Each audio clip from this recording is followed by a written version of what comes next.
যদি জানতাম যে আমি আপনি নামাজ পড়তেছি, নামাজ পড়ার সঙ্গে সঙ্গে আল্লাহ পাক রব্বুল আলামিন আমার ডাকে সাড়া দিচ্ছে।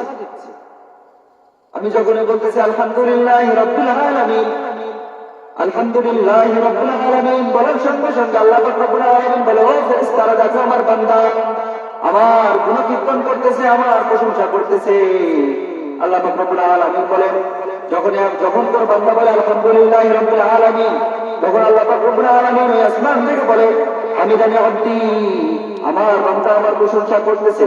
যখন আমি আপনি বলি আর রহমানির রহিম, তখন আল্লাহ পাক রব্বুল আলামিন বলে হাসনা আলাইয়া আব্দি, আমার বান্দা আমার নামের গুণকীর্তন করতেছে।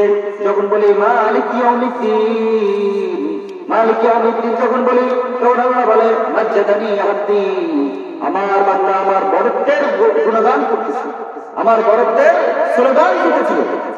এরপরে যখন বলি ইয়াকা না'বুদু ওয়া ইয়াকা নাস্তাঈন, ওগো আল্লাহ আমি আপনার নিকট, আমি আপনার ইবাদত করব, আপনার নিকট সাহায্য চাই, তখন আল্লাহ পাক রব্বুল আলামিন বলেন লিহাযা বাইনা ওয়া বাইনা আব্দি, ও বান্দা এটা তোমার আমার ভিতরের সম্পর্ক, এটা তোমার আমার ভিতরের সম্পর্ক। একজন মনে করেন যে একজনের সঙ্গে ভালো সম্পর্ক, ভালো বন্ধুত্ব, যখন তার কাছে কিছু চাওয়া হয় এখন বলে যে তোরটা আমি পরে দেখবো, তুই হচ্ছে আমার পার্সোনাল লোক, তোরটা আমি পরে দেখবো।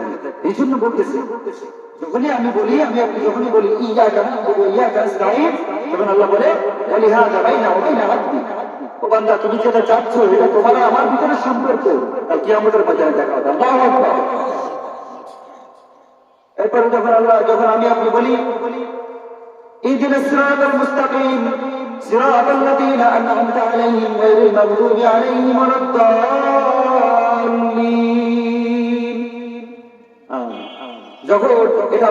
যখন আমি আপনি বলি, তখন আল্লাহ পাক রব্বুল আলামিন ফেরেশতাদেরকে বলে ওয়ালিহাযা আব্দি মা সাআল, আমার বান্দা যা চেয়েছে আমি তাই দিয়ে দেব। সুবহানাল্লাহ ওয়া বিহামদিহি। এই জিনিসগুলো, এই কথাগুলো যদি আপনার ব্রেনটা ঢুকে যে আমি আমার মতো একজন নগণ্য বান্দা, আমার মতো একজন পাপী বান্দা, আমি যখনই আমি আলহামদুলিল্লাহ রাব্বিল আলামিন বলতেছি আমার ডাকে সাড়া দিচ্ছে। যিনি সমস্ত রাজার রাজা, সমস্ত বাদশার বাদশা, তিনি কে? আল্লাহ। তিনি কে বলে? আল্লাহ। এই জন্য মনে মনে এই ফিকির রাখা, চিন্তা রাখা যে আমি নামাজ পড়তেছি, আমি তো আল্লাহর সঙ্গে কথা বলতেছি।